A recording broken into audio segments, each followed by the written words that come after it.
Thank you all for joining me again on Friday. It is Friday once again, and yesterday was amazing, wasn't it? I was absolutely thrilled to be watching live the saga that is Starship with the third integrated test flight. It surpassed my expectations. Now, we cannot call it a 100% success, of course, because they had the mishaps with the booster and Starship. They didn't achieve every single one of their milestones, but they did phenomenal. And that video of coverage was so good. I was kind of in awe watching it. I was trying to share it with my husband. I'm like, look, he didn't care. He's not a space guy. Me sort of cared. But like the video was tremendous. And so I assumed that they were going to make it to orbit this time, but I did not assume that they were going to make all of these milestones happen of like opening and closing the payload bay door and doing the propellant transfer. That is crucial. That propellant transfer, I don't know if you've been keeping up with the news, but that has been a source of controversy for quite some time now, where SpaceX skeptics say they need so many propellant transfers and it's going to take so long and it's so risky. And then you've got the on the fan side, you've got the people saying that it's no big deal, that they can pop out those Starship refueling stations and do 10 or 15 or however many it's going to be. And I'm somewhere in the middle where I'm a scientist, so I want the data.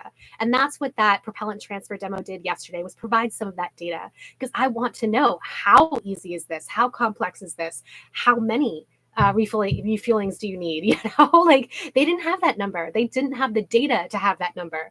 So that test yesterday really helped them to get the data they need, not only for launching Starship into orbit, but also for doing the propellant transfer for Artemis and anything else that they want to do in deep space.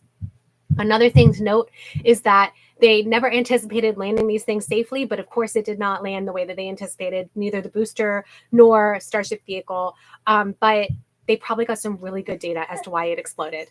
And yes, I've got a baby here. And hi, Ross, and hi, Pratash. All right, I'm gonna have to pick him up. Sorry. It's my husband's busy time at work, so baby comes with me because he's just stressed, and I've got several client calls after this, so I'm just like, I'm stressed too, to be honest with you. But I wanted to take this time to enjoy Starship with you. Now, what comes next? They are doing an investigation with the FAA, just like they did the previous times that they tested Starship. However, I don't anticipate it taking very long, because there was no pad explosion like we saw before. There was no real danger to the uninvolved public on the ground or the infrastructure. What we saw were more, I don't know if controlled explosions is the right word, because it's probably not that. It's more of they expected the explosions. They didn't want it, but they knew that it was a possibility. And I don't see that holding things up with the way that SpaceX operates and the way that the FAA understands that SpaceX operates. The big question is what caused those issues. And as of today, this is Friday, the day after, we don't know yet. I haven't seen SpaceX put out anything that said what caused those mishaps. So that's what we're waiting on. And that's what's going to take the time, is figuring out what caused it so they can fix it. They need to get another FAA license. So the FAA does take its time to make sure that it checks all the boxes, and I think that's a good thing. Some people are really critical of the FAA, but I think it's good that we have that process in place. The FAA, of course, could use more staff. And if you look at any of the things that the FAA has put out this year or even late last year, it's talked about how they can't find the right staff. They have vacancies. So if you are looking for a job and you are qualified to go work at the FAA, helping with the Starship regulation, not Starship, but like, space flight regulations and licenses and all that, go work for them, because they need you. So that's where we are right now, is we're going to wait to see what happened. We're going to wait to see how the FAA and SpaceX work together in this mishap investigation, so that we can get another Starship up and going, integrated test flight 4. Like, that'll be happening. I'm really excited to see it. And I think it'll happen sooner than the previous, the gap between the last one and this one.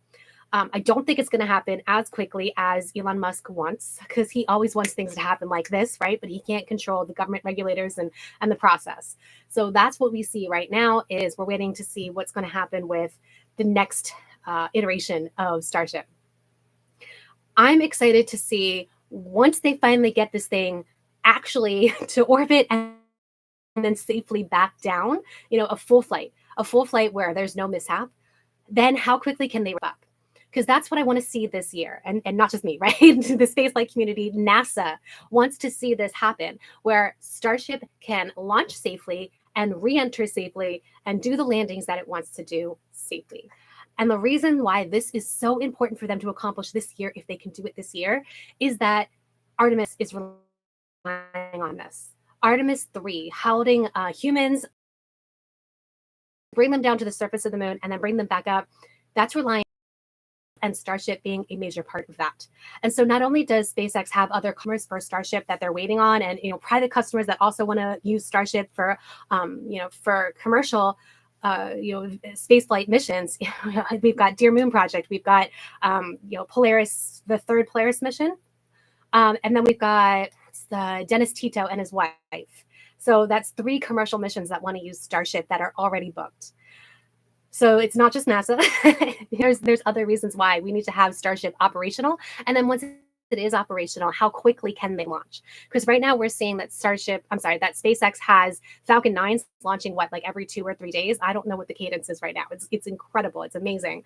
And it's going to take some time before Starship has that kind of cadence, if it ever does. I hope it does. I hope we get to see Starship launches every day. Like, that's the goal, right? The goal is to get spaceflight like air travel and have it be routine, as routine as you can get it, and have it be that. Yesterday, talking about, how did he frame it? He wanted to know how this is going to change things. And although we don't know anything yet about price point, because we don't know how much SpaceX is going to sell Starship for, the very fact that it's opening up access where there's for decades been high demand but low supply. And now supply is opening up through Falcon 9, through the workhorse of the world. But Falcon 9 is a significantly smaller vehicle. Dragon is a smaller capsule than Starship. So if you have the ability to ramp up supply while demand either stays the same or increases, because I don't see demand going down. We use space more now than we ever have. How's that going to change things? How's it going to change our world? And another thing, a comment I made to it Reuters interview yesterday, I think. I don't think the other interviews mentioned this, but how is it going to change like humanity, right? Right now, people take space for granted already, where we use GPS every day and we don't even pay attention to it. And farmers don't necessarily care that their tractors are being guided by GPS. They just care about doing the job, right? And so already space has integrated itself into our infrastructure, our modern infrastructure, without us even really paying attention to the fact that it has done that. And that's going to become even more common, right? We're going to have even more data coming from space, whether it is Earth observation or whether it is GNSS or communications, Starlink, for example. It's just going to become more integrated in society. So demand is going to keep on increasing. I don't see that stopping. And so what we need is supply to increase through, not just SpaceX. I actually want to talk about some other vehicles as well, aside from Starship. June launch. So you're thinking that there's going to be a June launch attached? I mean, like maybe. Honestly, I hope it's sooner than June, but it could be June. I think Elon Musk said he wants to launch it 6 times this year or 6 more times this year. I need to go back and see what his quote was. So if he's launching every 3 months, it's not going to be 6 times this year, right? So we're just going to have to see how quickly that they can fix things, because if there is at some point, oh, he did? Okay, thank you. June then. June. We're just going to have to see. If there is some point where there's no longer mishaps, then they can obviously ramp up the cadence. But as long as there is still problems, as long as involved, I mean, the FAA is always going to be involved. Taking a step back, the way that launches and landings work in the United States for a U.S. company operating from anywhere. So this is also like Rocket Lab, technically a U.S. company that operates from New Zealand as well as the U.S. I mean, technically, even though it's really a New Zealand company, but because it's a U.S. company, any U.S. company has to abide by the FAA's licensing rules. So, regardless if there's a mishap or not, you still need a launch license. You still need a landing license. You need the permission from the government to launch if you're not a government agency, if you're not NASA. And therefore, regardless if there's a problem, the FAA is involved. But if there is a problem, then there's an investigation. Similar to if there's an aircraft disaster, then there's the NTSB, investigation. So that's what we are waiting on here, is we're waiting to see if we can get to the point where there's no more mishaps and whether or not we can ramp up cadence to get as many flights as Elon Musk wants. And again, as many flights as NASA wants, because NASA wants to see Starship operate so well before they put astronauts on board. And Starship needs to have a demo mission to the surface of the moon before astronauts are on board. I think it was last week, I talked about the difference between Blue Moon from Blue Origin and Starship HLS, the human landing system version of Starship, and how both of those companies are required by NASA to do uncrewed demo missions to the surface of the moon before astronauts are allowed on board for Artemis 3 or Artemis 5. Yeah, right? Because Artemis 3 and 4 is SpaceX and Artemis 5 is Blue Origin. I think I'm getting that right. So NASA was waiting for this. And of course, there's other customers, and there's like DoD, and there's commercial companies that are contracting or wanting to contract with SpaceX. There's whole companies, those whole startups that have built their company around Starship, like the size of the fairing, because the size of the fairing is going to change what we launch and how we launch it.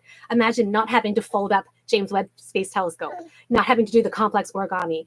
Like, it's just going to change the way we do things. It's really amazing. All right, I did want to talk about some other vehicles. I gave a talk last night to the National Space Society on their space forum about other vehicles that are launching from Cape Canaveral. And when I say other vehicles launching from, I do mean that SpaceX is intending to launch Starship from Cape Canaveral too. If you happen to be in Florida area, the Space Coast, there is currently an EIS, an environmental impact statement process going on right now for Starship to launch out of Cape Canaveral. They are considering either Space Launch Complex 37, which is currently being used by Delta 4, but Delta 4's last launch is in 2 weeks. So SpaceX would either modify or demolish or just plain use Slick 37 for Starship, or they might build an entirely new launch complex called Slick 50. And so right now, if you have an opinion, the Air Force is the one who's conducting this process, and it is accepting comments from the public through March 22nd. So if you're watching this live or anytime, in the next week, you can submit comments to the Air Force about your opinions of launching Starship on Cape Canaveral. So other vehicles launching from Starship, of course, we have, Falcon 9. We've got Falcon Heavy. I'm not going to go into as much detail as I did last night with the National Space Society. I think they record their meetings, their virtual meetings. So if you're an NSS member, you can go ahead and watch what I said last night. But I did want to talk about some potential competitors to Starship, because Starship is a class of its own. We, of course, have the Space Launch System as a heavy lift vehicle, which is truly not a competitor to Starship because it is so, so expensive and its cadence is so low. We're talking like once a year, twice a year, maybe. It is in no way a competitor truly to Starship, but it is that same kind of class. Not as big and powerful as Starship, but it is a heavy lift vehicle that NASA is currently using for the Artemis program. And I say currently because I envision a time where NASA is going to transition away from SLS and Orion to commercial vehicles. This is not a very popular subject in Congress, because Congress for decades now, for like 2 decades, has completely supported NASA building its own heavy launch vehicle, whether they call it SLS or whether they call it Ares. And Orion has been Orion for over 20 years now. And there is still a huge amount of support for SLS and Orion in Congress. And I don't see that changing anytime soon. But what is going to happen is that once Artemis really starts happening and the heavy lift alternatives are proven, then there's going to be questions, even within Congress, of why is NASA spending this kind of money? And, really it's the money probably that, okay, so it's a double-edged sword, right? Because yes, it's not the best use of taxpayer funds to use an extremely expensive rocket like SLS. But on the other hand, it's actually a feature that it's so expensive because that money then flows to key constituencies, key states. So we've got great support from, politicians in Florida, politicians in Alabama, politicians in Texas for SLS and Orion, because of the money that is flowing to those areas because of the vast expense of SLS and Orion. So it's 2 ways to look at it, right? Yes, you can save taxpayers money by using commercial alternatives such as Starship, but then you have to replace that funding that goes to Johnson Space Center, and that goes to Kennedy Space Center, and that goes to Stennis in Louisiana, and Marshall Space Flight Center in Alabama. And so our system is complex. I don't have time during this live stream to talk about the politics of this. If you want me to go into that in a future live stream, leave a comment, because I really wish I could talk about this more. I actually love this topic. The tower and Ulm. Yeah. You're right. Okay, so I did want to talk about some other vehicles. SLS, of course, is a competitor that launches from the Cape. Also, talking about right now, United Launch Alliance is launching its last Delta 4 in 2 weeks, and it is still launching Atlas 5 for another 17 flights, but they're all sold. So they're not selling anymore, and they're transitioning to Vulcan. Vulcan had an amazing flight in January. I was truly impressed with the Vulcan flight that went off without a hitch. Like, I mean, I kind of expect that from ULA. The differences in how SpaceX and ULA work, right? It's kind of amazing. So ULA will take its time because it knows it wants that 100% success rate, whereas SpaceX is going to blow things up to see how they can fix it. So completely different mindset, completely different way of operating. Sorry, the baby's so fussy. I mean, my husband's big work stuff should be done soon, and then I can actually get past baby off to him. I mean, I'm doing that in 15 minutes, but I want to save him time. So sorry about the baby, but he's cute, isn't he? he's fussy. He's our fussiest one. He's adorable. But anyways, so Vulcan is going to be launching from the Cape. I don't know how quickly they can ramp up operations. When we're talking about the future of these rockets, things might change if the United Launch Alliance, if ULA is sold. And right now it's looking like it might be sold to Blue Origin. So that will be interesting because I don't know how that's going to change the way that they operate or the cadence or their customers when it comes to Vulcan. You know, Atlas 5's already sold, so that's check. It's more like Vulcan. What's the future of Vulcan? I'm so curious. Regardless of who buys ULA, I'm so curious to see what they're going to do with Vulcan. Now, talking about Blue Origin, we do have New Glenn, which was on the pad. It might still be on the pad. I don't live in Florida anymore, but it was on the pad back in February. And they're looking to launch it in August. I don't know if they're going to launch it in August. Things tend to slip. I hope that they launch it this year. I do think that they're going to launch it this year. They are slow, right? Blue Origin is sort of the opposite of SpaceX, and then they take their time, sort of like ULA, actually, in that they really are meticulous to make sure that everything is operational the way that they want without breaking things. And so Blue Origin is a slower company. We're going to see how things go with them ramping up New Glenn. First, they have to get the first launch off in, maybe August or maybe later this year. And then how frequently are they going to launch it, right? They kind of mostly paused their New Shepard flights. That's the suborbital vehicle that launches from Texas. So we're just going to have to see what they do with the orbital. I don't know why he's so fussy. I mean, honestly, he was sick last weekend, and he's just been super fussy ever since. And I cannot. It's been a battle this week. Honestly, it really has. How do I keep him happy? So Blue Origin, Relativity. Relativity is an interesting one because it actually launched from the Cape and failed, and they haven't attempted to launch again, but they intend to. And Astra is another one which actually launched twice from the Cape and failed both times. I don't know if that company is going to make it. This is a totally different topic, but let me know if you want me to go into more depth about Astra. I've been following Astra for years. I saw the writing on the wall. I hope I'm going to be wrong about a company. I always hope that they're going to do better than I assume. But I did not have high hopes for Astra based on the fact that they had very unrealistic expectations about their capabilities. Launching 300 times a year by 2025 or whatever it was. Their valuation was way off, as was pretty much all the SPACs, the Special Purpose Acquisition Corporation mergers that happened in 2021, 2020, 2022 a little bit. They're still happening technically, but they've really slowed down. Astra has just gone from public to private. They've really lost a lot of valuation doing that, and I honestly don't know if that company is going to survive. But if they do survive, they do intend to launch from the Cape in the future. Firefly Aerospace, ABL, Stoke, Phantom, and Via, also known as Rocket Crafters, all of those also intend to launch from the Cape, but I don't have any dates. They haven't released any dates. So I don't know about you, but I used to live and work on the Space Coast of Florida, and I do intend to move back within the next year.